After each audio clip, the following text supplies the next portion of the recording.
जय गुरु जी संगत जी। गुरु जी का अनंतम अनंतम शुक्राना। गुरु जी के श्री चरणों में कोटि कोटि प्रणाम और गुरु जी की प्यारी प्यारी संगत को जय गुरु जी। संगत जी, सबसे पहले आप सभी को बिलेटेड हैप्पी टीचर्स डे। आप सभी अपने जीवन में किसी न किसी के गुरु रहे होंगे, एक माँ के रूप में, एक पिता के रूप में, भाई के रूप में, बहन के रूप में, और किसी का तो प्रोफेशन भी टीचिंग होगा। तो आप सबको शिक्षक दिवस की बहुत बहुत शुभकामनाएं और साथ ही आप सभी को बिलेटेड हैप्पी हड़ताली का तीज। आप सभी महिलाओं ने, मैक्सिमम महिलाओं ने अपने सौभाग्य के लिए, अपने हस्बैंड के लिए ये व्रत रखा होगा। बड़ा तप वाला व्रत है, ये बहुत मुश्किल होता है व्रत करना। और मैं गुरुजी महाराज से अरदास करती हूँ, भोलेनाथ से अरदास करती हूँ, माँ पार्वती से अरदास करती हूँ कि आप सभी के घर में सुख शांति आए, समृद्धि आए, सौभाग्य आए और आप सभी की जोड़ी सलामत रहे। और साथ ही साथ संगत जी, आज गणेश चतुर्थी की आप सभी को बहुत बहुत शुभकामनाएं। गणेश जी महाराज आप सबके जीवन में आनंद मंगल लेकर आए, सारे विघ्नों को दूर करें, सभी अमंगल दूर करें। माँ रिद्धि सिद्धि के साथ आप सभी के घर में विराजमान हो गणेश जी भगवान, और बहुत सुख समृद्धि, सुख शांति, धन वैभव, यश, कीर्ति, जश, प्रसिद्धि सब कुछ आपके घर में आए। संगत जी, बाय प्रोफेशन मैं टीचर हूँ और टीचिंग भी करना होती है। हमें अपने त्योहार भी मनाने होते हैं। टीचर्स डे गया है, हरतालिका तीज गई है, आज गणेश चतुर्थी है। उसी प्रकार से मैं भी अपने सपरिवार गणेश जी महाराज को विराजमान कराने में, उनकी पूजा अर्चना में बिजी हूँ। इसलिए थोड़ा मुश्किल हो गया है, सत्संग रिकॉर्ड करने का समय नहीं निकाल पा रही हूँ मैं। इसलिए संगत जी, आज मैं अपना सत्संग नहीं सुना पाऊंगी क्योंकि मैं बिजी थी। आप समझ सकते होंगे कि बैक टू बैक अपने त्योहार हैं, लेकिन आपको निराश होने की कोई आवश्यकता नहीं है संगत जी। आप सुधीर अंकल का सत्संग पहले भी सुन चुके हैं। सुधीर अंकल ने अपना सत्संग रिकॉर्ड करके सेंड किया है। आप सभी से रिक्वेस्ट है कि अंकल का सत्संग बिल्कुल भी मिस मत करिए। अंकल बहुत अच्छी बातें बताते हैं गुरुजी के बारे में। आप सभी टाइम निकालकर अंकल का सत्संग जरूर सुने और आगे शेयर भी करें। जय गुरु जी।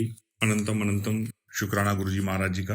आज गणेश चतुर्थी है, तो सारी गुरु संगत को गणेश चतुर्थी की बहुत बहुत शुभकामनाएं। जय गणपति देवा, जय गुरु जी महाराज, ओम नमः शिवाय, शिव जी सदा सहाय। संगत जी, जब हम गुरु महाराज जी से जुड़ जाते हैं तो एक जो फीलिंग रहती है वो हमेशा ये रहती है कि आपके साथ हमेशा कोई है जो आपकी लाइफ को प्लान कर रहा है, और वो जो है वो गुरुजी होते हैं। जब तक हम गुरुजी महाराज से के करीब नहीं गए हुए होते तो हम अपनी सारी जोड़ तोड़ जिंदगी के गणित लगा रहे होते हैं। कुछ उसमें कामयाब हो जाते हैं, कुछ कामयाब नहीं होते हैं, लेकिन एक संतुष्टि का लेवल नहीं रहता, बड़ी डिससेटिस्फैक्शन बनी रहती है। लेकिन जब हम गुरु महाराज की चरण शरण में चले जाते हैं, जब गुरुजी के चरणों से हमारी प्रीत होनी शुरू हो जाती है, हम शुरू में सत्संग में जाना शुरू करते हैं, तो हमें लगता है कि नहीं, हमारी ज़िंदगी में कुछ जो समस्याएं चल रही थी वो धीरे धीरे अलग होनी शुरू हुई हैं, हमारे से सेपरेट होनी शुरू हुई हैं, कुछ अच्छा होना शुरू होता है। तो हम सत्संग में जाना शुरू करते हैं, जाते रहते हैं, एक अलग ही वाइब्स आते हैं, हम संगत के साथ जुड़ते हैं, तो एक बड़ी पॉजिटिविटी ज़िंदगी में आनी शुरू हो जाती है। मेरे साथ भी ऐसा ही हुआ संगत जी कि जब मैं शुरू में, पहले तो हम यूट्यूब वगैरह पे सुन लेते थे, तो यूट्यूब पे जो आप सत्संग सुनते हैं अच्छा है, आपको उसको गाइडेंस मिलती है, लेकिन जब आप खुद किसी सत्संग में जाते हो, अटेंड करते हो, जब आप वहाँ बैठ के चाय प्रसाद लेते हो, फिर आप लंगर प्रसाद करते हो, और जो गुरुजी का जो अपना गुरबाणी चल रही होती है, 2 घंटे का जो सत्संग होता है आप उसको सुनते हो, गुरुजी की जो आरती होती है, और जब आप देखते हो कि संगत कितनी श्रद्धा से, कितनी साइलेंटली, कितनी डिसिप्लिन के साथ सत्संग में बैठी हुई होती है, पूरे जो सेवादार होते हैं उनका जो निर्देश होते हैं पूरी संगत उनका पालन करती है, क्योंकि गुरुजी कहते भी थे कि जो मेरे सेवादार का आदेश है वो एक तरह से उसको मेरा ही आदेश मान के चला करो। तो यहाँ संगत जी मैं ये चीज भी जरूरी कहूँगा कि कई बार जो संगत है वो सेवादार से आर्ग्यूमेंट शुरू कर देती है, तो हमें सेवादार को ने बोला है कि यहाँ बैठो तो वहाँ बैठ जाना चाहिए, नहीं वो आर्ग्यूमेंट नहीं करना चाहिए कि वहीं बैठना है। अगर कई बार जैसे हम सत्संग में जाते हैं तो हमें सेवादार होते हैं वो बुजुर्ग लोगों को कुर्सियाँ देना चाहते हैं, तो अगर हमें किसी सेवादार ने बोल दिया कि आप नीचे जाके ज़मीन पे बैठ जाओ, तो आप गुरुजी का हुक्म मान के ज़मीन पे बैठ लेना चाहिए। आर्ग्यूमेंट नहीं करना चाहिए कि अंकल आप मुझे क्यों बोल रहे हो, मैं क्यों नहीं बैठ सकता।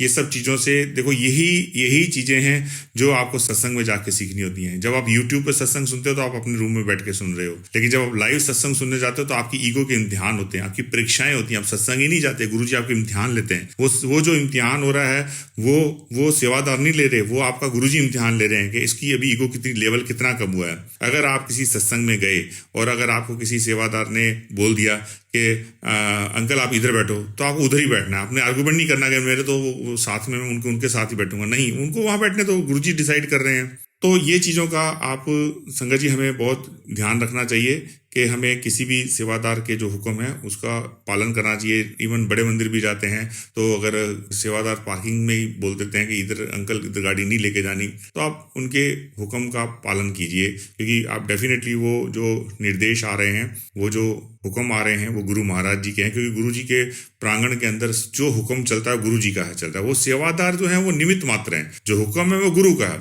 अगर आपने गुरु के मंदिर में जाके गुरु का हुक्म नहीं माना तो करने क्या जा रहे हैं फिर वहां पे? अपना ही दिमाग लगाना है तो फिर हमें गुरु जी के मंदिर में जाके, अगर गुरु जी ने इसीलिए तो कहा था कि तो मैंने पता है ਤੁਹਾਡੇ ਕੋਲ बहुत ज्यादा दिमाग है, लेकिन उन्होंने यदि लोड़ नहीं है उत्थे ਉਹਨੂੰ अपने जिथे जुतियां लाते उत्थे रख के आया करो। हमारा जो दिमाग है ना संगत जी, वो इस संसार के कामों को करने के लिए ठीक है, लेकिन वो भी एक लिमिट तक, उसके बाद उसमें भी वो कामयाब नहीं हो पाता, उसमें भी गुरु जी की रहमत चाहिए होती है।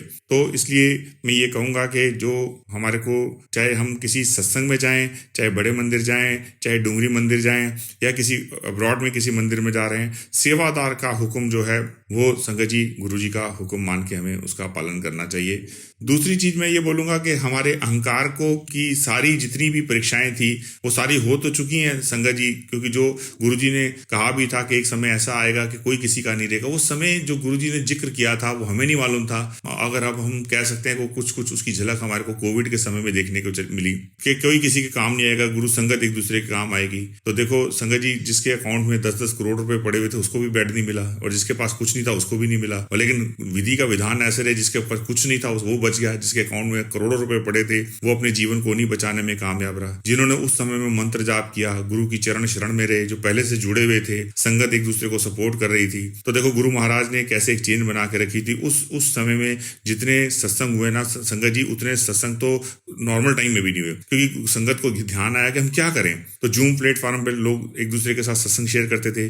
जो ओल्ड संगत थी उन्होंने गुरु जी के साथ ऐसी ऐसी बातें बताई, क्योंकि समय ही समय था, आपको किसी को कोई जल्दी थी नहीं। तो उस समय जो जूम प्लेटफॉर्म पे जो सत्संग हुए ना, आप कोविड के समय में खास करके जो पुरानी संगत में किए हुए हैं, यूट्यूब पर जो अवेलेबल हैं संगत जी, आप उनको जरूर देखिए। उनको आप बड़े उसके अंदर से आपको ऐसे से जो सत्संग हैं जो आप सुनते जाते हो तो आपकी अश्रु की धारा, जो आंसुओं की धारा है, वो रुकती नहीं है। क्योंकि गुरुजी ने हमारे जब फिजिकल फॉर्म में थे, चोले में थे, देखो गुरुजी की नियामतें और जो गुरु की बख्शिश है तो आज भी बरसती है। लेकिन वो लम्हों की बात ही कुछ और है, वो लम्हे एहसास ही कुछ और दिलाते हैं जो संगत ने, ओल्ड संगत ने गुरुजी के साथ बिताए हैं, और जो वो अपने एक्सपीरियंसेस को हमारे साथ शेयर करते हैं। और अगर हम इमेजिन करो संगत जी, जैसे मैंने एक चौहान अंकल हैं, वो उनका इधर पिंजौर रोड पे, चंडीगढ़ शिमला पे उनका ढाबा है, पिंजौर ढाबा के नाम से। तो मैं उनसे एक दिन मिला तो मैंने कहा अंकल आप, he is a young guy, मतलब होंगे उनकी इस टाइम एज होगी उनकी 39-40 होगी। तो उस टाइम वो 20-21-22 साल के रहे होंगे। तो मैंने कहा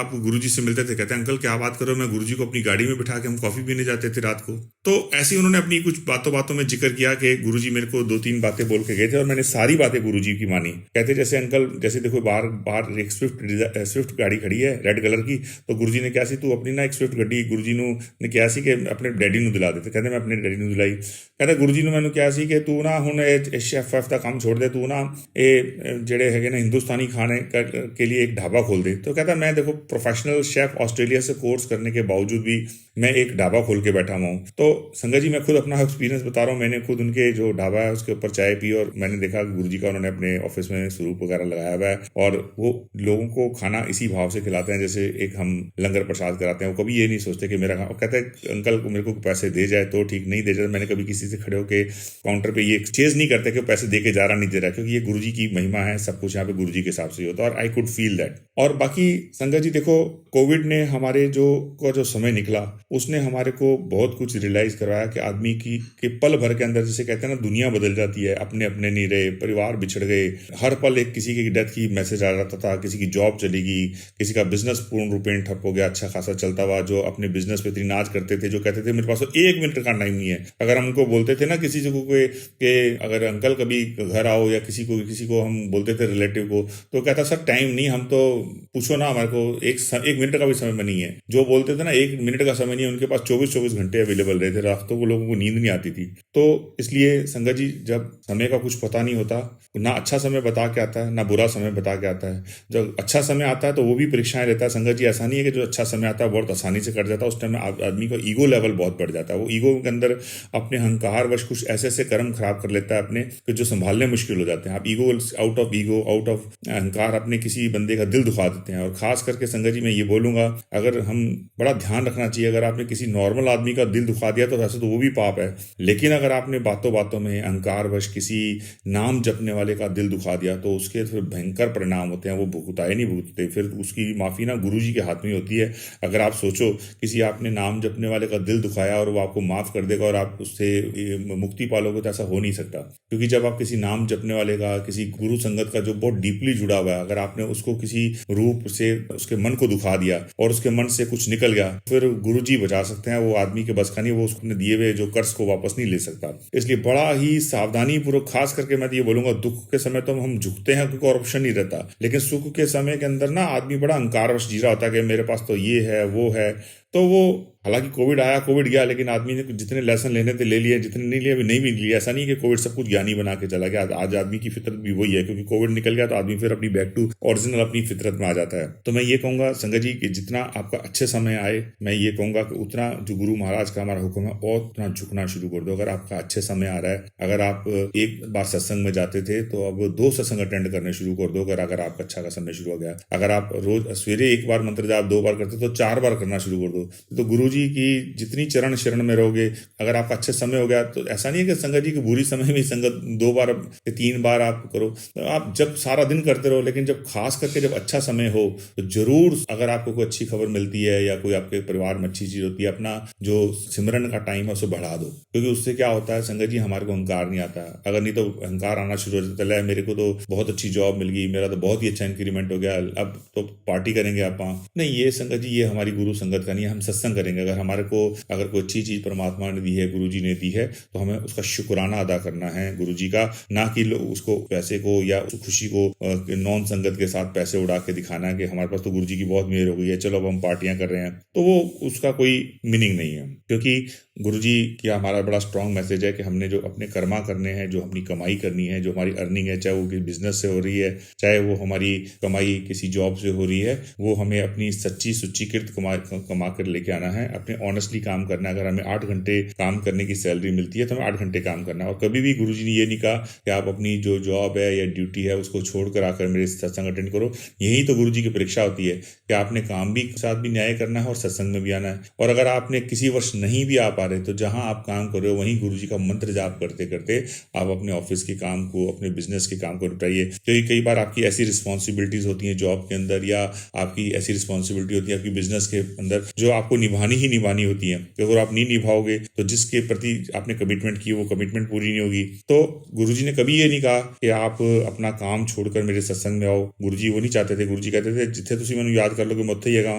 तो गुरुजी की जो हुक्म है कर्मा का, ये भी पालन करना है। जो हम जॉब कर रहे हैं, जो हम बिजनेस कर रहे हैं, उसके अंदर भी हमने पूरी ईमानदारी बरतनी है। और ये नहीं सोचना कि हम किसी तरह से फास्ट अर्निंग करके या कोई जिसे कहते हैं कि ईमानदारी को छोड़कर ऑनेस्टी नहीं छोड़नी है। चाहे अगर हमारे को उसमें पैसा बचता है तो ठीक, अगर आपको लग रहा है कि इसके अंदर आपको कोई प्रॉफिट नहीं हो रहा तो वो बिजनेस छोड़ दो। या अगर आपको लग रहा है कि मैं जॉब नहीं कर रहा हूँ, मत करो। लेकिन अगर आप कर रहे हो तो उसको पूरी ईमानदारी से निभाओ। अगर 8 घंटे की ड्यूटी है तो 8 घंटे के 8.5 घंटे करो, ताकि नेट 8 घंटे ही कंपनी को डिलीवर होने चाहिए। 9 घंटे करो। और अगर आप बिजनेस कर रहे हो तो अगर आपको मालूम है कि कोई चीज खराब है, उसमें कंप्लेन आ रही है, मत दीजिए उस ग्राहक को। कल को आप उससे पैसे ले रहे हो, कल को आपको उसका कर्मा का भुगतान करना पड़ेगा। क्योंकि पता नहीं उस बंदे ने कैसे पैसे इकट्ठे करके आपसे चीज लेने का, और आपको पता है कि चीज कल को खराब होने वाली 6 महीने से ज्यादा नहीं चलेगी, तो मत दीजिए उसको। गाइडेंस दीजिए। आप ऐसा कोई बिजनेस मत करो जो कल को आपके मन के ऊपर बोझ रखे कि क्योंकि आपको तो पता है कि आप क्या करने जा रहे हो, ठीक है ना। तो कभी भी ऐसा कोई काम ना करो। अपनी हमेशा सच्ची सुच्ची कृत की कमाई करो। ये बहुत जरूरी है। क्योंकि अगर आपकी कमाई, अगर घर में सच्ची कमाई नहीं आ रही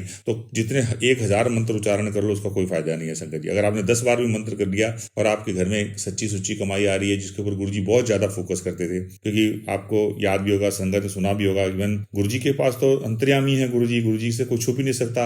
एक बार एक बहुत बड़े रागी आ गए गुरु जी के पास, तो उन्होंने कहा कि मेरे बेटे को मैंने कनाडा भेजना है। कहते गुरु जी कहते वो तो चलो भेज देंगे कि रागी साहब आप खुद ही पाठ ठीक करया करो, तुम बीच पेज छोड़ देते हो। वो जब पाठ करते थे तो बीच में काफी सारे पेज छोड़ देते थे ताकि जल्दी जल्दी खत्म हो जाए। तो देखो हमारे जो गुरु महाराज हैं वो 3 लोक 9 खंड के मालिक हैं, उनसे क्या चीज छुप सकती है? कुछ नहीं छुप सकता। तो उन्होंने यहाँ तक बता दिया। तो जो हम जो कर रहे हैं, हमें संगत जी किसी को नहीं प्रूव करना कि हम बहुत अच्छे हैं ना, हमें अपने गुरु की नजर में अच्छा रहना है, और गुरु की नजर में तभी अच्छे रह सकते हैं। संगत जी जो हमारे को गुरु जी ने हमारे को जो बातें बताई हैं, हमें हर समय 24 घंटे हर क्षण हर पल ये एहसास रहना चाहिए गुरु जी कि हम गुरु जी की संगत हैं। बस ये सबसे बड़ा सिमरन है। इसको याद रखते हुए जो भी करोगे अच्छा ही होगा। हर एक कहते हैं ना भाई हरबंस सिंह जी जगाधरी वाला भी जो शब्द भी है, तू विसरे मैं मर जावा। बस विसरना, हमने अपने गुरु को नहीं विसरने देना, नींद में भी नहीं विसरने देना, सपने में भी नहीं विसरने देना। संगत जी गुरु हमेशा हमारे साथ रहने चाहिए। ठीक है, मंत्र जाप वगैरह वो करेंगे, हम सब कुछ करेंगे, लेकिन हर सांस सिमरन चलना चाहिए कि हमें सांस जाए और सांस आए तो हर सांस के साथ हमारे गुरु जी हमारे को याद आते रहें, क्योंकि ये गुरु जी ही हैं जो हमारी सांसें चला रहे हैं। संगत जी नहीं तो कोविड के अंदर अच्छों की सांसें थम गई, आज चल रही हैं। सबसे पहले तो गुरु जी का, महाराज का अनंतम अनंतम अनंतम अनंतम कोट कोट शुक्राना है कि गुरु जी हमारी आपने सांसें चलाई हुई हैं। बाकी बातें तो सबकी बात है।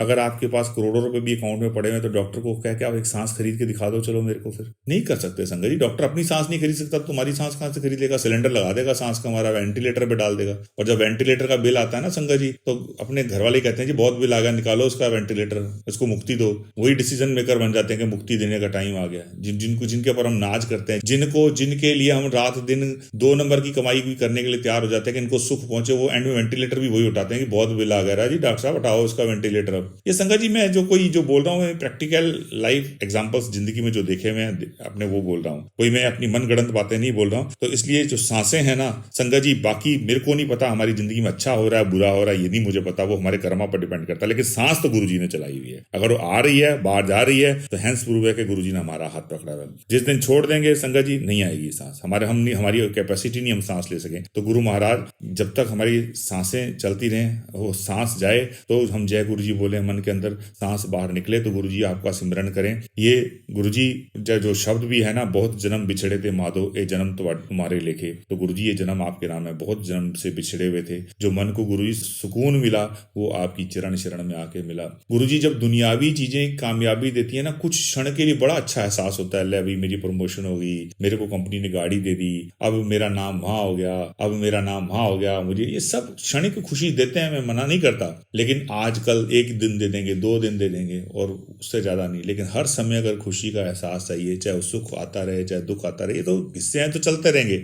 लेकिन जो अंदर एक सुकून देती है वो गुरु का नाम देता है, वो गुरु के चरण देते हैं। बस गुरु जी के चरण, गुरु जी के शरण, वो नहीं हमने हर समय हम करते रहें। संगत में जाएं, सत्संग में जाएं, तो अगर गुरु जी ने सेवा दे दी है तो जो भी सेवा मिल जाए, अगर आपको जोड़ों की सेवा मिल जाए वो करो। आप सेवा मांगो मत, आपको जो दे दी गई ना उसको करो। आपने ये नहीं बोलना कि मैं लंगर सेवा कर लेता हूँ या मैं वहां पे ये कर लेता हूँ। जो आपको किसी सेवादार ने बोल दिया कि आप संगत जी के अगर आपकी वॉशरूम के बाद ड्यूटी लगा दी तो आप वहीं खड़े हो जाओ, बस वही फिर आपको वो जो वहां से मिलेगा वो लंगर प्रसाद की सेवा से भी नहीं मिलेगा। वहीं आप खड़े होकर संगत को ऑर्गेनाइज करते टाइम उनको जो भी जोड़े वगैरह प्रोवाइड करने हैं वॉशरूम करने जाने के लिए, या सैनिटाइजर देना है, जो भी देना है आप देते हो दो। उसी में हमारी ब्लेसिंग्स उस दिन की छुपी हुई होती है।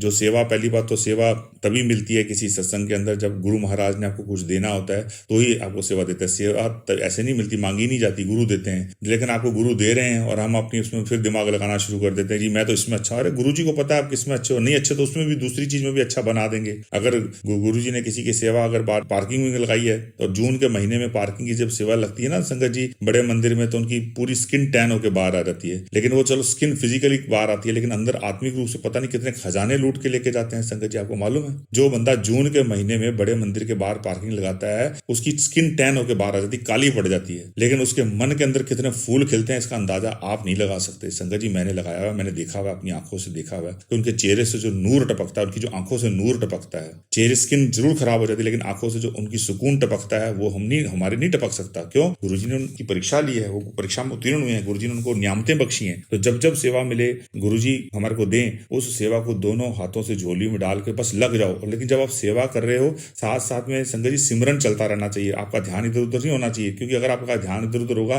तो फिर मन में अहंकार आना, मेरे को तो बड़ी सेवा मिल गई आज, तो मैं तो हीरो हीरो बन गया, कुछ हीरो नहीं बनना, जीरो ही है और जीरो ही रहने हैं बस। गुरु जी के चरण पकड़े रखो तो सब ठीक है, नहीं तो 2 मिनट लगता है डबल जीरो बनने, जीरो भी नहीं डबल जीरो बनता रहता बंदा 2 मिनट के अंदर। और जो सत्संग है उससे जाके हमारा ईगो लेवल बिल्कुल बैलेंस रहता है, आप अहंकार नहीं आता, आप बिल्कुल संगत बन के रहो। संगत होती है, ना कोई अमीर संगत है ना कोई गरीब संगत है, बस ना कोई ओल्ड संगत है ना न्यू संगत, संगत है। गुरु जी की संगत इस गुरु जी संगत, गुरु जी ने कभी डिवाइड नहीं किया। ये तो चलो ठीक है, एक टर्मिनोलॉजी यूज हो जाती है। आप गुरु जी के साथ पता नहीं जो कितने युगों से जुड़े हुए, ऐसे थोड़ी ना गुरु जी मिल जाते हैं। ये तो पक्की बात है कि हम इस जन्म में बड़े भाग्यशाली हैं कि हमारे को इसी जन्म में गुरु जी मिल गए। हो सकता है अगले गुरु जी इस जन्म में भी ना मिलते, पता ही ना चलता, अगले जन्म में मिलते तो क्या कर लेना था, हम कुछ कर थोड़ी ना सकते हैं। तो हमारे पास अच्छा समय आए चाहे बुरा समय आए, वो हमेशा निकल जाएगा अगर हमारे साथ गुरु जी। और हमारा जो मंत्र जाप है वो भी यही है, ओम नमः शिवाय शिव जी सदा सहाय, ओम नमः शिवाय गुरु जी सदा सहाय। आप जब इसको थोड़ा सा सदा सहाय वर्ड पे फोकस करो, सदा सहाय रहते हैं, मतलब आप दुख में हो, सुख में हो,